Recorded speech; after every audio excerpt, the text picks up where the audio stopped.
Welcome back to the Roar Podcast, the show for all things Hershey Cubs, players, coaches, personnel, and news. I'm Joshua Gearhart, And I'm Ben Schad.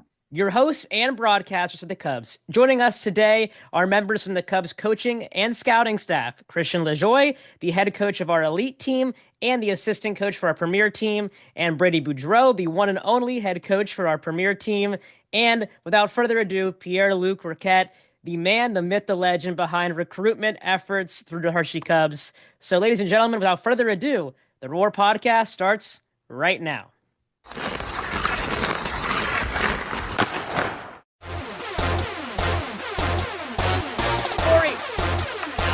Zone. Now Snowicki. There he goes. All alone. He scores! So, as you begin preparation for next season, whether that's in the coaching side of things or the scouting side of things, how are you reflecting and evaluating this past season, not only on the players, but also from an organizational standpoint as well? And Coach Brady, I'll have you start us off on this question here then. Well, we reflect by just the simplest way. We talk to everyone. We talk to players in their exit meetings. We talk to the coaches. We talk to ownership because obviously everyone thinks they could be doing a good job or a bad job, but until you ask the people that you work with, you really don't know. So we just take all their input that they give us, just look at it together and just say, all right, this went well. This could be better. How can we fix this to be better? And sort of as simple as that. It's harder to implement, but that's just the basics of how we're going about fixing and improving for next year. Yeah, for the like what we do is just a lot of self-reflecting, right? We look back at what worked, on the ice, off the ice, system-wise, but also culture-wise. We see what we can do better. As a program, you're always trying to develop players, but you're also trying to develop your program to be better every time. So there's a lot of reflection, the good, the bad, and you try to weed out what's good with that, and then we go from there. Like Brady was saying, it's you're moving forward and a lot of just reflecting and going from there. Absolutely. Pierre? And for me, I think, even though the season was up and down, I think there was a lot of positive overall, especially with our walkout with our players and the staff. I mean, just like the guy mentioned, I think we're on at a good page now. For 25, 26, we learned, we grow, and I think our guys see it as well. Our all year long, we put effort to be as much as competitive as we could, nights in and nights out, and I think we're coming in a win now mode for the new season. So it's really exciting. I think we have good guy. We have guy that are part of the core with the organization, and we believe in those guy, and we're gonna also bring some new bloods. But it's pretty exciting. Ben, I think one thing that we saw a lot last year from the booth, and granted, we have a different perspective than being on the bench or being, a scout. We saw the team really kind of catch fire, right? Later in the year, there were some ups and downs throughout the year, but I think the biggest thing we saw is that the team really rallied around each other, right? They got together, they rallied around each other through the ups, the downs, the highs, the lows. So from a coaching perspective and a scouting perspective, how do you manage those highs and lows, right? Because you have to, find joy in the high, but also find, ways to motivate the team in the lows of the lows. So, Christian, I'll have you kind of take this one here to start us off. Yeah, like you see a lot about the character and the guys and the culture. The ups and downs, they'll happen. The guys understand that, they come and go, but the stretch that we had, for the elite team, it was a long stretch, but it was the first time everybody was going through that. So I think there was a lot of I guess forgiveness for everybody for what we're doing and how things are going. And it wasn't a lack of effort, it wasn't a lack of trying, it wasn't anything like that. It just wasn't going. Like the amount of one goal games that team had, you saw that they were giving it every night and they tried their best. And it's just for whatever reason, the bounces weren't going our way. And I think having an off ice plan, the guys being at the gym together, and being able to hang out, go to community events, it really gels them. We started doing a lot of that, which helped a lot with the guys to kind of get that camaraderie going. But yeah, as long as they're good guys, and they were all good guys at heart, they're going to get along. And And you saw that it did. They're a great group of fellas, and the bus rides are fun. Everything about that's fun. Those guys are wacky. So Brady, I think wacky. they got like they're something else. I'll tell you that. I'll tell you that for much. Sounds like you got some good stories there, Coach. Yeah, oh yeah, that's for another podcast. Pierre, But we'll go to you yeah, here, but Pierre. yeah, but for me, I think what make the team jam together. I think when there's a purpose, individually and as a team, and there's communication, and you understand you're going through a tough patch or a tough, couple game, but you keep that communication going, you keep that working on and off the ice, and you respect the game. Like you need to be accountable and come to the rink and trust your coaching staff and trust your own self and trust your teammate. And from there, everything is possible to get out of that slope. But I think it's the key for us, and it showed. And that's our mentality always. Like the staff here is really dedicated to the players. There's no ego with our staff whatsoever. So it's all for the best of our guys, all for the best of the development. And yeah, I think it's about that. Coach Brady. We just try and the simple thing of try and be more even keel. Don't get too high, don't get too low. The big thing is just trying to always find stuff where it's we do this well, fellows, but then let's, make sure we're doing this better. Trying to always find something to where you praise them for things they do good, but then always having something to where they can improve on, which they Absolutely. usually everyone always does. And breaking that down and just trying to keep everything short term and just one step at a time is when we follow that, we seem to have the most success. And Ben, would you like to add on to anything here? Because I know we see a lot of cool things happen from the booth from our perspective, but I'll give this time to you. I mean, I think when we look back on this past season, I feel like, you guys you talked a lot about the highs and the lows, right? And I feel like there was a very tough way that the schedule ended up coming out Ah, this year because looking at just the Atlantic Division alone in the league, we see a lot of the lower seeds came up and pulled off the upsets, if you will. And no matter if it was number one or number seven, number eight, anywhere in between, you guys there was at least always one game every weekend that you guys held tough. And like Coach Lajoie said, that sometimes the puck just doesn't bounce your way. So I feel like there were a lot of tough losses in this season. How are you guys going to analyze those losses? And what do you think are kind of the biggest takeaways or the biggest ways to improve so that way you can get the puck bouncing your way and that you can come out on top? Because again, this league proves, especially in this division, that number one is not safe. It's not a guaranteed win for the number one seed weekend in and weekend out. They are totally capable of being upset by any team anywhere. So, how do you guys think you can improve coming into this season to come out on top of those weekends and come away with those really scrappy, tough, hard earned wins? Well, I think the first part of that is just simple as we recruit the best players possible because, you know, heart, talent gets you a good way to there, and then hard work and talent will usually get you there. So we just, if we right now we gotta just make sure we get the bodies, we get the right players, the right fits, put our talent level as high as we can, and then just coach them and just get better. Because you're not gonna, you'll get some bad breaks here and there. You'll get bad breaks over a short span, but over the long term, if you are a better team and they'll usually come out and show it. So we just got to make sure from player talent to coaching them up, we just got to be better this year. Pierre. Yeah, I think like Brady mentioned, I think our guys learned from this past season. I think maybe the puck they were missing or the goal chance they were missing, maybe they put it in the net this season. And also we know where we are, where we need to be. The Atlantic is a strong division. There's a winning tradition in Hershey. There's a community that has a lot of knowledge and a lot of passion about their game. So I mean, it's all going together. We want like to bring some top division team that will compete and that will be exciting to watch. I think the support this season was unbelievable. Anyway, and for me personally, and I'm pretty sure the staff feel the same, but it's a real privilege. It's a real honor. And we want like to put the W more than the lose, at the end of the game. So hopefully we can, have more even fans at the game and win more games this season. So. Yeah, huge shout out to the fans for sure. They showed Oh, up through thick or thin. I mean, they were oh. they were always there, cheering us on, through the best of times and the worst of times. I mean, it's a special fan base in Chocolatown for sure. Christian, go They have ahead. a great loyalty. Yeah, absolutely. Yeah, I know for sure the fans were great, and it was a lot of fun hearing them this year. Yeah, but like I think uh, one thing that our team was young. Like we were a very young team. We had a lot of young talent, a lot of first year guys and junior.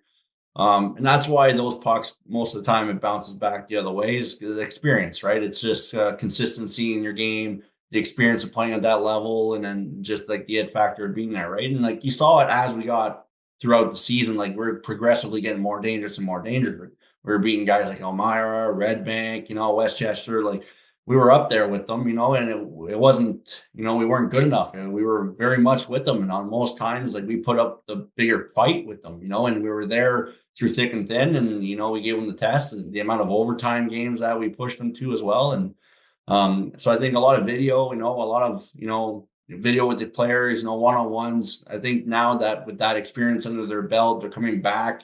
The core of the guys are back. They're ready to go. They're hungry for it. I think that's going to help a lot with the drive and the dedication and practice to bear down on those opportunities. And that's just the part of maturing for, any junior player. I think this kind of conversation so far leads well into our next question. So, and I want to start off with Pierre on this one for sure. So, as we prepare for the next recruiting cycle, I mean, what are we looking for this year or any year, as a matter of fact, when it comes to players who are looking to play in Hershey? What is the Cubs standard, I guess? Well, I mean, the Cubs standard is really much to do our due diligence and have like our homework done the right way to interview our guys, and we want a hockey player. We want to see more than what's your record with goal and assists. We want to know you more in depth. And the standard we will, as a team and as a staff, like evaluate each individual. But obviously, we want guys that compete every night, that will have like a great character, great work ethic, that will have accountability, and that will take pride in wearing that jersey. Because I think that's a special opportunity always. So that's the standard. I want the guys and the family, and I say that humbly. But we're gonna take care of your son. But it's a privilege also to come in Hershey, because in Hershey, every player will have the tool to get exposed and to move up to the next level. So we cannot just do that for you, but we'll definitely, uh, help you getting there. So standard are for guys that are serious for sure. Absolutely. Coach Boudreau. Well, I mean, there's a few things you look for. I mean, obviously, there are different player types, different sort of fits for what we need in the roster. So there's not really a one size fit all. I mean, we're looking for good kids. That's something every organization strives for. But I mean, what we look for in one kid might be different from another, whether it's by position or just role. I mean, some kids, for some kids, we might look at them as, okay, he looks more like a goal scorer. Others, it's like he looks more like a shutdown guy. So it really just depends on what we really need, but what we see out of the kid, because there's no point in, you can't make a square fit in a round peg. So you just got to try and just, if we think he's good and could make our team better, then it's just we go after him. Simple as that. Coach Lajoie. Yeah, I think like we got our core guys coming back, so obviously we have pieces of it everywhere on the depth chart. So you definitely got to kind of pick and choose your players going into the specific roles that you're trying to fill. But I think one thing that we all have agreed on so far is character. You're like PL said at the beginning, it's a privilege to be in this organization. It's a privilege to be in that town. With everything that's given program wise and everything that you're exposed to day in and day out with, the NCAA, the AHL, the Bears, and, you're going to the Bear games and you see Cubs jerseys. Like it's Yeah. you're not just coming in here to just be a guy that plays hockey. You're coming here to, be a better hockey player every day, be a better student athlete. You have a dedication, you have a goal, you have a drive, something that, pulls you to want to be in this environment full time, because it's a lot, right? It's a lot for anybody to be in this kind of situation. So you really got to be able to want it, and to want it consistently, like we said, through the ups and downs. So you need those guys with that kind of dedication to the game and to the craft of it, and understand the patience behind it too. So I think we're looking at just more specifically what we need on the depth chart, but I think overall we're all going to get good dudes at heart. Ben, I'll let you kind of piggyback on this one then. Yeah, something that just kind of came into my mind was that I was really impressed as a newcomer to this league last year. The amount of European talent. I know that that's been kind of a big shift in hockey at the professional level, that we're seeing more and more players being imported, not just from Russia, Finland, Sweden, but central mainland European countries. And two of them here in Hershey actually getting international attention. Noah Fob, obviously, the fantastic year that he had, and getting called up to the German national youth team, and now Philip Pikowski doing the same thing for his home country of Poland. That's got to be quite a chip on your guys' shoulders to be able to find this talent in countries that have not really been known for being hockey powerhouses in years past. They're relatively new, and now they're getting not only attention from the scouts that typically come to the games, but by their national teams. I mean, national pride. We just saw with the Four Nations face-off not too long ago that means something to these guys, and the fact they're getting it at the youth level, and they're coming to Hershey, which is probably, I would guess, a town they're not learning about when they learn their international studies, or when they're researching where to go to in the United States. I mean, those got to be some pretty big hauls. So how do you guys feel that, knowing that, still in this relatively young franchise, that you've managed to find some great international talent, the best of the best for their countries at these youth levels? And I guess, Pierre, we'll start with you. How does it feel to be able to dig those guys up? Well, I think it's pretty exciting because with our rule in our league, there's no limitation on international players, and I think there's so much guys that are dreaming about coming to North America, and with the rule, with Hockey USA or Hockey Canada, it's pretty limited.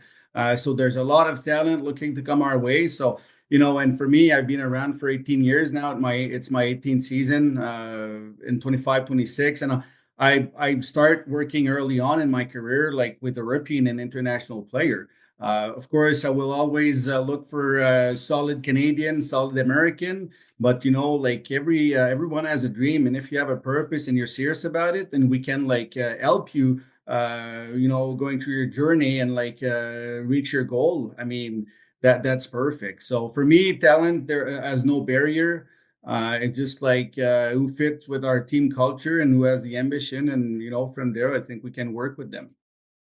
Pierre, real quick, what does it take for you to find a guy like Noah Fob or a guy like Pytowski, right? What does that process look like? Because these aren't just your run of the mill kids. I mean, Noah Fob, arguably, I mean, Ben, I'm speaking for both of us here in this one, probably the best goaltender I've ever seen at his age. I mean, Absolutely. incredible skill set, and Philip is much the same. I mean, it was only a matter of time before he got recognized as well. So the amount of talent this team had from international countries this year was amazing. How were you able to kind of go after these kids, recruit them, and why Hershey for them? Well, I think it start I'm gonna start and give credit to the organization itself, like the ownership, like what the organization being able to do in the past few years. And on the other side, if I want to take a little credit, I mean, 18 years in this world, I mean, at one point you need to establish a little trust. And it goes both sides. My partners in Europe are having solid hockey background. They're honest people. That's the people I want to work with. And when it comes to international talent like that, I think relations have been established for a while. And just in the case of Noah, he came down to visit with his family and whatnot. So, it was done like the proper way. Same thing with Tomaso Koenig, for example, Philip Piatkowski.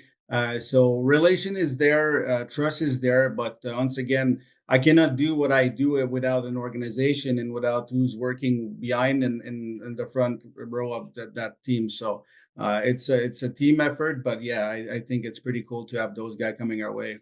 Coach Brady, do you feel the same support from the organization is instrumental to your success as well? Oh, absolutely. I mean, PL and the whole scouting staff has done pretty good about just getting us players. I mean, I'll be honest, I don't know how they find some of these guys. I mean, because they just seem to come from some obscure places, or I wouldn't be surprised if tomorrow he said, I got a lead from a guy who's from Monrovia, Liberia, and I'd be like, surprise me. So, but I mean, he definitely makes our job a lot easier, especially with how global the game is. And these, if they can play, then they could be from wherever, and he does a good job of finding them. Yeah, Lajoie, what do you want to say about that Yeah, well, I was just laughing because like he's being very modest. Like PL works like so hard, man. Like, and he can take a lot more than just a little bit of credit. He's earned it. Like this guy's organizing Zoom calls at 3 a.m. to make sure time change works. He's doing above and beyond. Like the guys are calling him 24/7. He's got an update on everybody all the time. So like it's obvious why we got good scouts and we got guys coming from across overseas is because we have somebody that is doing the work and getting the connections out there. So you can take a little bit more piece of that pie there. We Take a got we little got bit we of got to piece. call him Mr. Two Phones now. Oh man, he He's should. got two phones out Honestly, here. honestly, he should have two phones. That guy's always he's always working. Well, no, huge credit to you. And I guess one of the big questions I had, and I'm sure Ben has it as well. I mean, right? Noah's gone. You lose a guy like Eric West. And I think last year it goes without saying that our deepest position was at the goaltending, right? We had incredible goaltending talent last year, all of which this year it's kind of depleted. So, what was the strategy on replacing that and kind of building that back up? Because that's a huge hole going into tryouts this year. Yeah, I think we have a great goalie coach in place. I mean, it's exciting to face that opportunity to pick like five new goalies. Like and the guy that want to come back, I mean, they have their spot, like they need to fight for it and whatnot. But I think it's going to be a nice positive headache to have because we know we need strong goalie. Noah and our goalie from past season like set the tone, and we need to be only better because the Atlantic will be better and better. So we cannot just sit and just expect to be on top if we don't do our homework. And goalie is part of success of a team for sure. So it's a little bit more than that, but it's definitely an important part of the game. Absolutely. Brady, do you want to kind of touch upon that? I mean, at this level, there are abundance of goalies, and the easy part is with that is just there's definitely not a shortage of them. The hard part is just trying to sort and make it guys who will just make your team the best possible. And it's just trying to find goalies that we think will make us better and just more that patient wait and seek where it's do we think we can get better or do we think this is the guy? And it's just trying to find the right fit. Because right now we're pretty much looking at 5 new goalies for next year and just trying to find a combination that puts our organization in the best shape possible. Yeah. Yeah, and the good thing about needing goalies is, there's going to be kids that are going to come try out. So when you're a team that needs goalies, they're all going to want to get their crack at it. So there's going to be a lot of competition there. It's like Brady said, there's a lot of goalies out there, and like PL said, we got to kind of pick and choose our guys. So it's going to be a lot of evaluating, a lot of watching film, a lot of talking with Patty, our goalie coach, and making sure that we're collectively making the right decision for that spot. And having a guy like Noah, it's not easy to replace, right? So we want to make sure that we're making the right steps, and having that reputation of having great goaltending come through is something that we're kind of getting a little bit of a standard for too. So it's a good position to be in a sense as well. I'll throw it over to you here then, Ben. Yeah, I mean, kind of just staying on the theme of goalies here, those I think of, especially for Premier with Fob and Westy, those were two guys who, they were always battling and they faced some tough teams throughout the year, but you never got the sense that they were ever against each other. They knew they were competing, but they were the best of friends. They were thick of thieves, and these guys could not be two of the more different people out there. I mean, Noah, I don't know how many words he said to me, but I'm pretty sure it was single digits, even in the interview I did with him. And then Westy, he was just such a character, and man, what great causes that he supported, and what a great example he was out there. I mean, the man just battled, but the one thing they always had was respect for each other, and especially in a goalie room, you kind of to put a professional NHL spin on it, you kind of think about the time that I believe it was Roberto Luongo and Corey Schneider were together in Vancouver. Correct me if I'm wrong on that, but you think about those two great goalies who were in the same room together, working together, and even at the professional level, were able to be friends, understood that their competition was friendly, and that they both had the same goal of trying to get as many wins as possible. So when you're starting fresh, when you're going to have new goalies in there, are you going to have to kind of, I guess, monitor the level of competition, because you don't want these guys getting too cutthroat, but at the same time, you don't want them to lose their edge. So how do you kind of find that balance of keeping the goalies in check, especially with a lot of fresh faces coming into that room next season? Chris? Yeah, well, another good goalie we got to mention is Luke too. Like Luke Schaub was a fantastic guy that stepped in. He got a handful of games, but like the games that he played, he gave us our best shot too. So like having a trio like that, where they were able to feed off each other and kind of communicate their frustrations with each other as a goalie perspective. I think that gave them kind of the groundness that they needed to talk to each other and to kind of, how do we voice this to the team now? How do we voice this kind of stuff over there?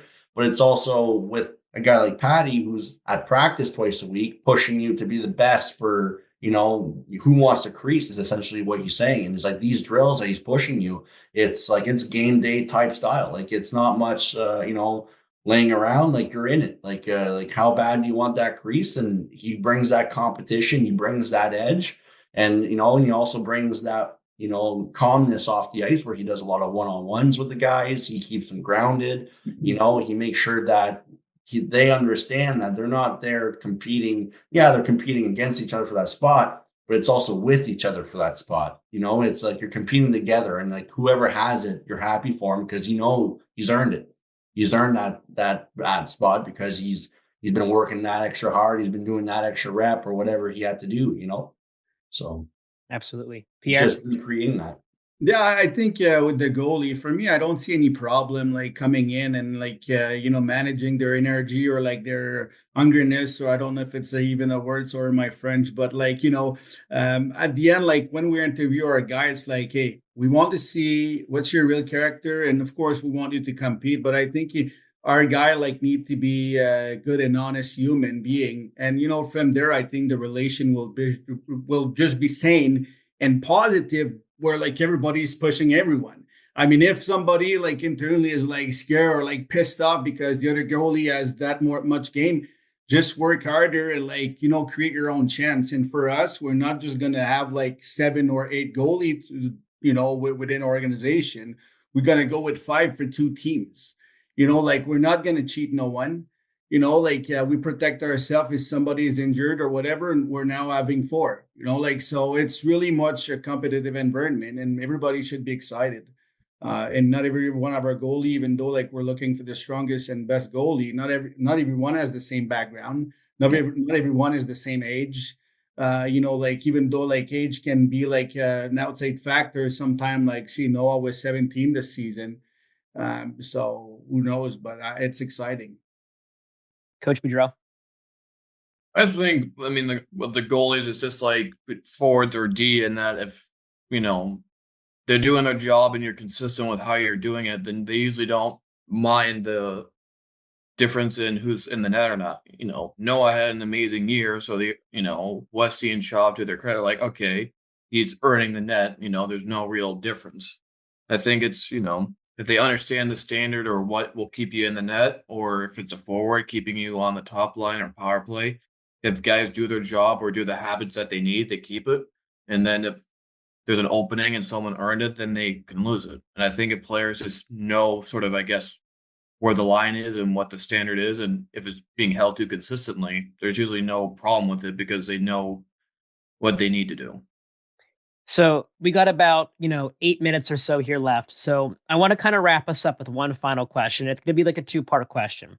So when players are coming to Hershey, right, where can they find the information for tryouts, practices, mini camps? Where can they find this kind of information that might not be on the website or on Instagram? And in addition to that, what is something that you're looking forward to for next season, right? What jumps off the page for you as a coach or a scout that really makes you excited for next season? We'll start from the top here. We got Coach Boudreau. Well, if there's nothing that you can't find on our website or our social media, then you could always go just try and reach out to us privately. Whether it's just my phone number at 240-429-3818 or just my email, which I think should be accessible from the website. That's, just the easiest way to do it, because I do know we have other opportunities that are not tryouts, but are ways to skate in front of the coaching staff, whether it's another camp or whether it is a tournament we're doing in the off season. But this upcoming season should be just, exciting just to get into it. I know we listen to the players and they want to do more showcases, so we are planning to do 3 showcases this year. Last year we only did 1. It'll be interesting to see what our scheduling matrix should be. So I don't think we'll be playing some teams as much as we did before. So it'll just be, exciting thing. We got, more of a rhythm and routine with 2 teams. So that's what I'm looking forward to. Awesome. Pierre? Well, definitely, just like Brady mentioned, I think we're coming in a really exciting season. And what I like about this season, we're fully exposing ourselves. We're turning the machine around, and that's what I like. I take a lot of positive for what happened, in 24-25. Guys are excited, sorry, to come back. They believe in our group. They believe in what we can do. And we're all excited to show off what is going to be the Hershey Cup in 25-26. Yeah, and I think you got a strong veteran presence there in Jameson Flint as well, who will be a Oh, yeah. great leader for sure. I mean, we see him on the ice, but people might not see him off the ice, leading in the locker room, motivating the guys when everybody else might be down. He's an incredible leader, an incredible player as well. So it's great to have him back. Yeah, definitely. And to give credit to Jamison, he got the C late during the season, but he really was a great positive leader and a great guy that got our guy to jam even better. Yeah, good job from him. Christian?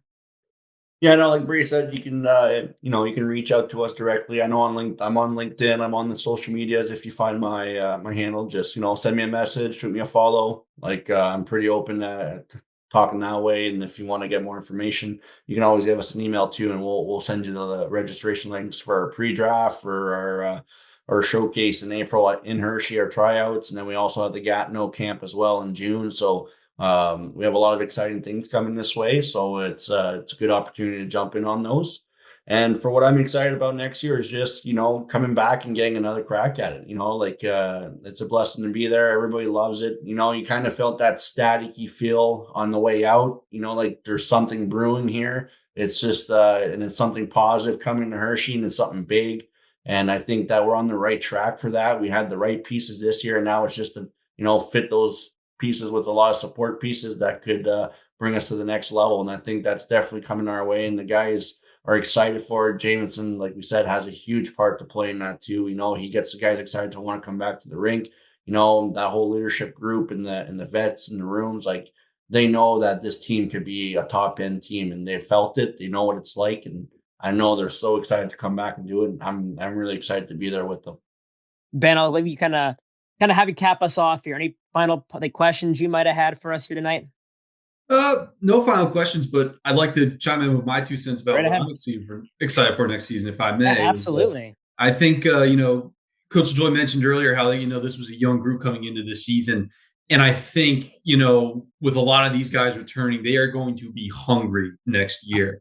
And I think there's a lot of guys who they kind of, last year were kind of playing as a unit, all kind of going out on their lines. And this year, I think I'm really excited to see these guys kind of evolve as individuals and obviously still contribute to the team. But I really want to see these guys, come out and really step into their roles and step into their play styles. And we know these guys are capable of a lot of flair. They tried a lot last season. So hopefully, when they can pull off those nifty moves or those big, clean hits, and work as a unit, and everybody steps into the roles that they come to play, and then obviously gelling with the new guys. I think there's a lot of guys who looked at last season and know they're capable of much, much more, can light up the score sheet, can lay down the body. I think it's going to be a very exciting, very hungry core group of guys that are coming back next year. They're going to make for some very exciting hockey in the old barn. And man, October can't come soon enough for me. I know I'm itching to get back in the booth with you, Josh. I'm waiting to see you guys back on the bench, see everybody back at the barn.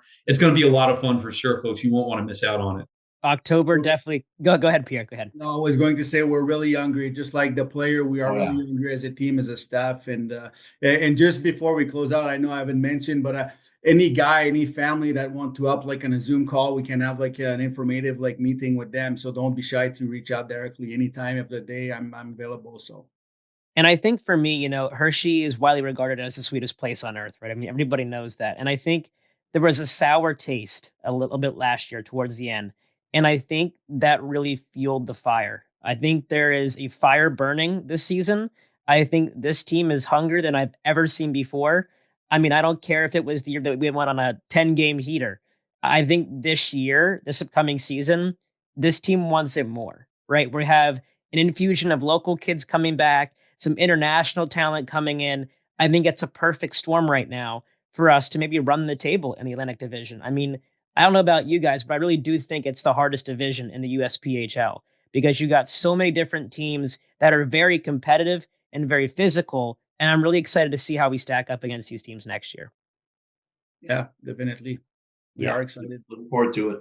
It's going to be a great year. But until then, that'll do it for this episode of the Roar Podcast. I'd like to thank Coach Boudreau, Coach Lajoie, and PL for joining us on this edition of the Roar. I'm Joshua Gearhart alongside Ben Schad.